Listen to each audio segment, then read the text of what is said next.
దీపం వెలిగించడం వెనుక ఉన్న ఆధ్యాత్మిక మరియు శాస్త్రీయ కారణాలు ఇది చాలామందికి తెలియదు. మనం సాధారణంగా గుడిలోనే కాదు, ప్రతిరోజూ మన ఇళ్లలో కూడా దీపం వెలిగిస్తాం. కానీ అసలు దీపం ఎందుకు వెలిగిస్తారో మీకు తెలుసా? ఆధ్యాత్మిక కారణం, స్పిరిచువల్ రీజన్. దీపం జ్ఞానానికి మరియు అజ్ఞానాన్ని పారద్రోలడానికి చిహ్నం. తమసోమ జ్యోతిర్గమయ అంటే చీకటి నుండి వెలుగువైపుకు అని అర్థం.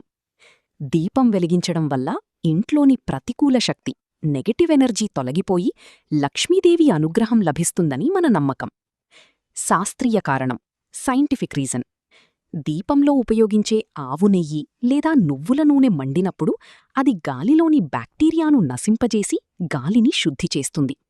ఆ వెలుగు మన మనస్సును ప్రశాంతంగా ఉంచి ఏకాగ్రతను పెంచుతుంది. అందుకే గుడిలోనూ ఇంట్లోనూ దీపం వెలిగిస్తారు. భక్తితో చేస్తే జీవితం మారుతుంది. ఇలాంటి మరిన్ని విషయాల కోసము మన ఛానల్ని ఫాలో చేసి షేర్ చేయండి.